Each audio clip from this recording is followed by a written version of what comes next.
माया सभ्यता एक रहस्यों से भरी हुई सभ्यता थी, जिसके बहुत से रहस्य तो आज तक अनसुलझे हैं। इस तरह के बड़े पैमाने पर बने पिरामिड, महल और मंदिर परिसर, ये सब कालाकमुल के हैं।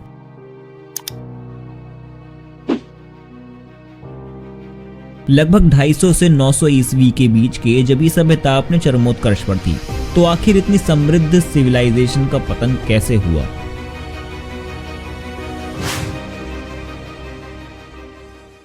इतिहास में बहुत सी सभ्यताओं की शुरुआत हुई, जिनमें से कुछ ने तो बहुत तरक्की करी और धीरे धीरे खत्म हो गई। ऐसी एक सभ्यता थी माया सभ्यता, जिसके बारे में ज्यादातर लोगों ने सुना ही होगा।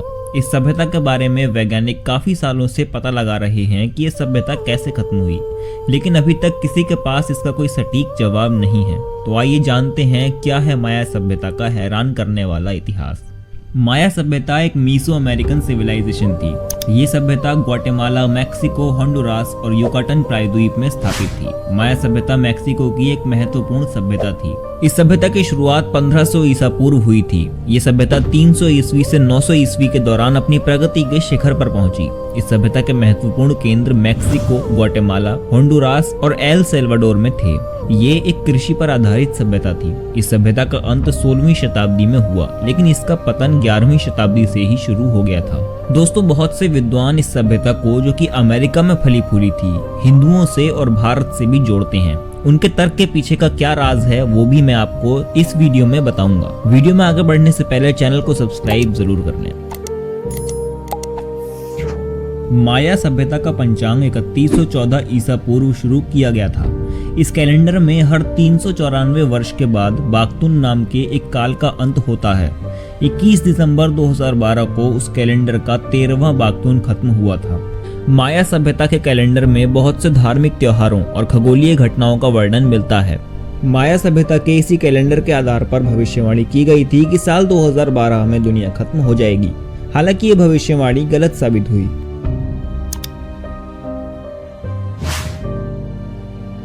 यहाँ के लोग बास्केटबॉल जैसा एक खेल खेलते थे, जिसमें बॉल को कोहनी और घुटनों आदि का प्रयोग करके एक छेद में से निकालना होता था।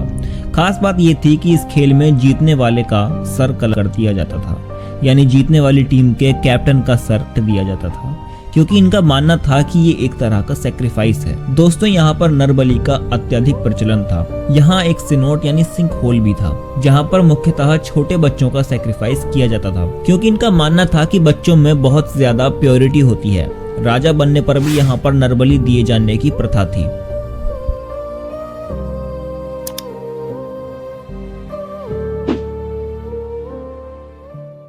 माया सभ्यता के लोग कला, गणित, वास्तुशास्त्र, ज्योतिष और लेखन जैसे क्षेत्रों में काफी अच्छे थे, जिसके कारण इसे कलात्मक विकास का स्वर्ण युग भी कहा जाता है। इस दौरान खेती और शहर का विकास बहुत अच्छी तरह से हुआ था। इस सभ्यता की सबसे उल्लेखनीय इमारतें पिरामिड हैं, जो उन्होंने धार्मिक केंद्रों के रूप में बनाए थे। ऐसा माना जाता है कि मैक्सिको में मौजूद चिचेन इट्जा को माया सभ्यता द्वारा बनाया गया था, जिसे माया सभ्यता वाले एक बड़ा शहर और प्रमुख केंद्र मानते थे।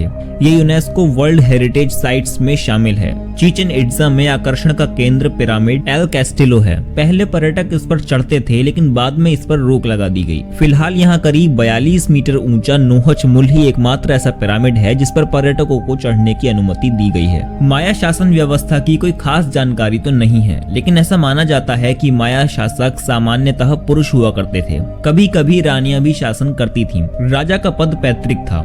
राजा की मौत के बाद उसका बड़ा बेटा सिंहासन पर बैठता था। राजा का बहादुर होना बहुत जरूरी था। एक बहादुर राजा ही साम्राज्य का विस्तार और उसकी सुरक्षा कर सकता था। राजा के सिंहासन पर बैठते समय देवताओं को प्रसन्न करने के लिए मानव बलि दी जाती थी। राजा अभिजात वर्ग और पुरोहितों की सहायता से शासन चलाता था। राजा भव्य महल में रहता था और उसकी सेवा में बड़ी संख्या में लोग, दास और दासियां होते थे। ब्लू होल एक गोलाकार गुफा है जो समुद्र में बनी है। ये 318 मीटर एरिया में फैली हुई है और इसकी गहराई 125 मीटर है। इस समुद्री गुफा को स्कूबा डाइविंग के लिए दुनिया की सबसे अच्छी जगहों में से एक माना जाता है। कुछ साल पहले शोधकर्ताओं ने बेलिज के प्रसिद्ध ब्लू होल और उसके आसपास के खनिजों का विश्लेषण किया था। इस विश्लेषण के आधार पर उन्होंने कहा था कि 800 से 900 ईस्वी के बीच यहाँ एक भयंकर सूखा पड़ा था और उसी की वजह से माया सभ्यता का विनाश हो गया था। हालांकि लाइव साइंस की रिपोर्ट के मुताबिक सूखा 6वीं शताब्दी से 10वीं शताब्दी तक पड़ा था, जो माया सभ्यता के अंत का कारण बना। साल 2023 की शुरुआत में ही इस बात की पुष्टि हुई है कि उत्तरी ग्वाटेमाला में लिडार तकनीक के द्वारा पहले से छिपी हुई करीब 1000 माया बस्तियां पाई गई हैं। अगर हम खोई हुई सभ्यताओं की बात करें तो ये बहुत बड़ी खोज है। एंशिएंट मेसोअमेरिका में प्रकाशित शोध के मुताबिक ये बस्तियां बहुत बड़े इलाके में फैली हुई हैं। शोधकर्ताओं द्वारा देखी गई इमारतें और संरचनाएं मिराडोर कालाकमुल कार्स्ट बेसिन और इसके आसपास के लगभग 1683 वर्ग किलोमीटर में फैली हुई हैं।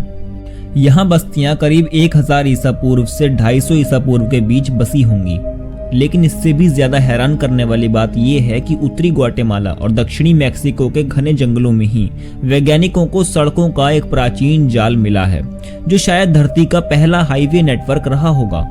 सड़कों का ये जाल माया सभ्यता की 1000 से ज्यादा बस्तियों को जोड़ता है। इनमें से 417 बस्तियों के बारे में पहले से ही जानकारी थी, बाकी की बस्तियों के बारे में जानकारी अभी हाल ही में मिली है।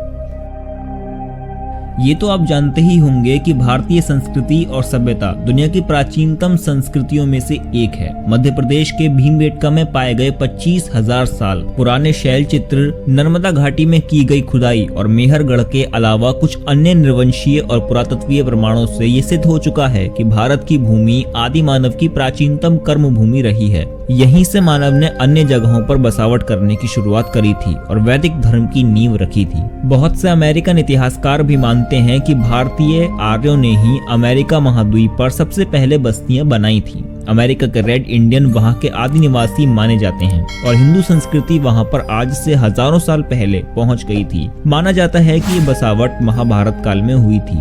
अमेरिकन महाद्वीप के बोलीविया वर्तमान पेरू और चिली में हिंदुओं ने प्राचीन काल में अपनी बस्तियां बनाई थीं और कृषि का भी विकास किया था। यहाँ के प्राचीन मंदिरों के द्वार पर विरोचन, सूर्य द्वार, चंद्र द्वार, नाग आदि सब हिंदू धर्म समान है। संयुक्त राज्य अमेरिका की आधिकारिक सेना में नेटिव अमेरिकन की 45वीं मिलिट्री इन्फेंट्री डिवीजन का चिन्ह एक पीले रंग का स्वास्तिक था। नाजियों की घटना के बाद इसे हटाकर उन्होंने गरुड़ का चिन्ह अपना लिया था। दोस्तों, हम इस बात को न तो स्वीकार करते हैं और न ही अस्वीकार, लेकिन अमेरिका में हिंदुओं की बस्तियों के बारे में विस्तार से वर्णन आपको भिक्षु चमनलाल द्वारा लिखित पुस्तक हिंदू अमेरिका में मिल जाएगा। इस बारे में आपका क्या मानना है, कमेंट बॉक्स में बताइए।